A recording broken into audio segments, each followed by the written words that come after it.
7 de la mañana con 12 minutos. Queremos agradecer su sintonía. Recuerde que puede también seguir las entrevistas de Primera Impresión por Pública FM.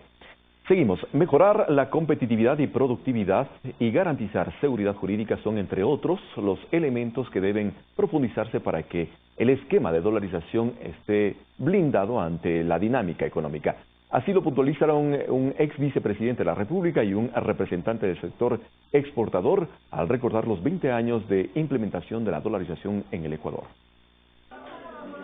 20 años de estar dolarizados y aún hay muchas cosas por hacer para fortalecer este esquema monetario. Esa es la conclusión a la que llegó el ex vicepresidente Alberto Dajic, para quien es fundamental el establecimiento de políticas que apunten a cuidar los costos, atraer inversión extranjera con una obsesiva práctica para mejorar la productividad. Hay que hacer una simplificación de la asfixia regulatoria que existe en el Ecuador con tanto trámite, tanto requisito, tanto permiso. Alberto Dajic propone que lo fundamental es corregir ahora aspectos puntuales del manejo económico del país, que pensar en abandonar la dolarización. Mire usted el caso de Grecia. No había ni billetes en los cajeros, no había cómo pagarle a los jubilados y no se pudieron salir del euro. Sencillamente es una cosa muy difícil. Desde la mirada del exportador, los desafíos para fortalecer la dolarización apuntan a mejorar la competitividad con políticas de productividad agresivas. Daniel Legarda, presidente ejecutivo de la Federación Ecuatoriana de Exportadores, considera que el dólar como moneda generó estabilidad y previsibilidad, lo cual ayuda a las personas naturales para planificar mejor su futuro en la compra de su casa, su vivienda, para fortalecer su patrimonio, ha ayudado a las empresas para planificar de mejor manera su horizonte. No son solo estos, sino muchos otros componentes los que hacen que una economía dolarizada subsista. Ambas personalidades concordaron en precisar que el impuesto a la salida de divisas es la piedra en el zapato de este esquema monetario. Javier Ceballos, Medios Públicos. Competitividad y productividad se ha dicho, y cómo empatarlo esto con el sector de la industria. Le preguntamos a Pablo Zambrano, representante de este sector. Muchas gracias por venir. Buenos días. Eduardo, muchísimas gracias. Un gusto estar con la audiencia de Ecuador TV. Mire, yo creo que es un hito histórico el que estamos viviendo, 20 años de dolarización, que es un sistema monetario que lo que ha hecho es traer disciplina al Estado. Disciplina al Estado porque se ha evitado entonces que los gobiernos puedan imprimir billetes, si cabe el término, la expresión, y de esa manera inflar la masa monetaria y de esa manera que la inflación crezca en el país. Y creo yo que para poder consolidar este proceso de dolarización, el Ecuador tiene tareas pendientes. Ya se lo ha dicho, se lo ha mencionado, concuerdo plenamente con quienes intervinieron antes, en el sentido de que tenemos que trabajar en una política muy clara de competitividad. ¿Y qué implica la competitividad? Implica la mejora de las condiciones macro del país para que el sector privado pueda seguir generando más producción, más empleo, y lo más importante, pueda seguir nutriendo a la dolarización del circulante. ¿Y esto cómo lo hacemos? Básicamente a través de dos vías desde el sector privado: exportaciones e inversiones. Por eso entonces se requiere tener un marco regulatorio que beneficie las inversiones y beneficie y potencie las exportaciones.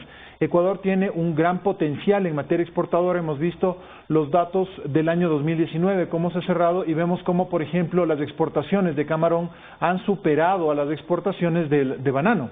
Y esto ya es por tercer año consecutivo. Entonces, tenemos que potenciar esos sectores en los cuales tenemos ya una gran experiencia. Otro tema que es fundamental es el tema agroindustrial.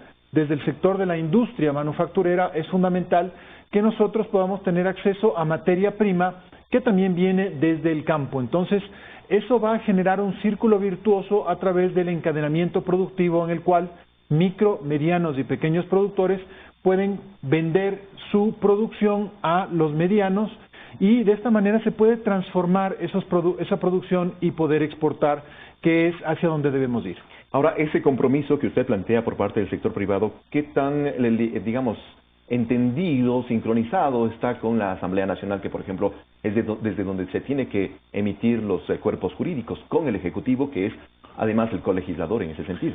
Mire, aquí hay un tema que es profundo y que tenemos que hablarlo como ecuatorianos. existe también, como lo mencionó el ex vicepresidente de la República, una sobreregulación. Yo creo que hay que hacer un análisis muy claro de cuáles son realmente las normas que sirven, cuáles son las normas que no sirven. Yo en un par de ocasiones he tenido la oportunidad de hablar en la Asamblea Nacional y he mencionado ahí y le he dicho a su presidente que sería importante conformar una comisión de codificación y de legislación que revise, que analice una cantidad de normas que ya no están en uso o normas que pueden ser contradictorias. Por otro lado, también desde el sector ejecutivo hay que hacer un trabajo. Perdóneme que le interrumpa allí. ¿Cuáles son entonces, a su criterio, las normativas que deberían ya eliminarse o reestructurarse como para ir en ese sentido, con ese norte? Mire, es importante dentro de esa depuración normativa encontrar y analizar todas aquellas que restrinjan, por ejemplo, cierto tipo de actividades lícitas que existen en el país o limiten o sancionen o establezcan lo que se denomina desincentivos. Entonces, hay que hacer este análisis normativo para eliminar los desincentivos que existen y de esa manera poder potenciar el rol que tiene el sector productivo nacional. Desde el sector industrial, desde el sector productivo nacional, nosotros estamos convencidos de que hay una potencialidad muy grande en el país y que tenemos que seguir trabajando en esto. Mire usted un asunto que es fundamental. Yo hablaba de inversiones y de exportaciones. El tema de la minería responsable, el tema de la minería legal, tiene un potencial de más de 200.000 millones de dólares en el Ecuador. Entonces, ¿qué es lo que hay que hacer?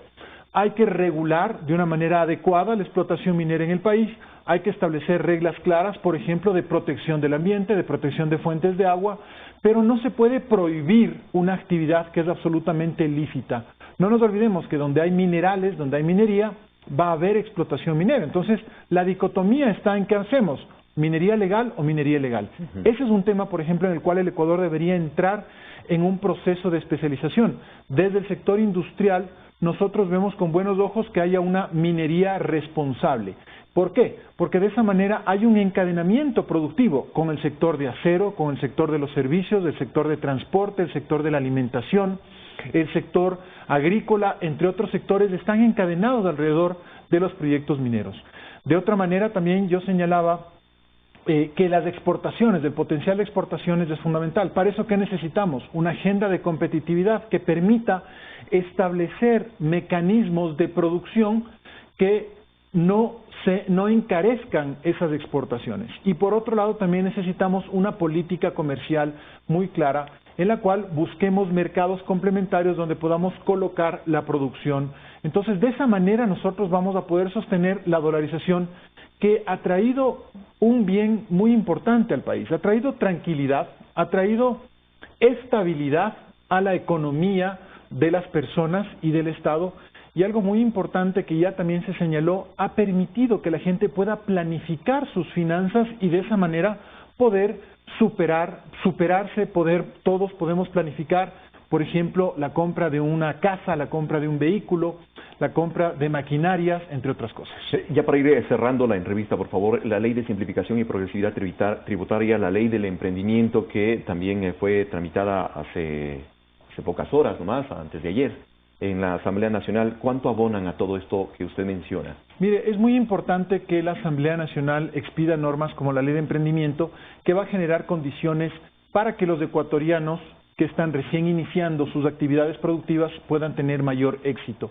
Se eliminan algunos requisitos, se eliminan también algunos trámites y creo que eso es beneficioso, fomentar el emprendimiento. Y respecto a la ley de simplificación tributaria, es una ley compleja, es una ley que implica que el sector productivo va a tener que aportar más al país, pero lo hacemos con el convencimiento de que el bien mayor es la estabilidad económica, es la sostenibilidad fiscal y lo más importante, sentar las bases de un ordenamiento económico de aquí hacia el futuro. Por eso es necesario que en este año 2020 los ecuatorianos pensemos en el país, arrimemos el hombro y generemos propuestas que añadan valor, que mejoren el empleo, que mejoren la producción. Por lo tanto, hacemos un llamado a los líderes sociales y a los líderes políticos para que este año, que es un año preelectoral, no lo utilicemos como una plataforma política porque eso va a afectar a la economía. Entonces, más bien un mensaje positivo de que unamos esfuerzos todos los ecuatorianos, generemos diálogo, generemos consensos y venzamos todos en conjunto los graves problemas que tenemos, el desempleo, la inequidad, la pobreza. De acuerdo, muchísimas gracias a Pablo Zambrano, presidente de la Cámara de Industria y Producción del Ecuador. Muchísimas gracias.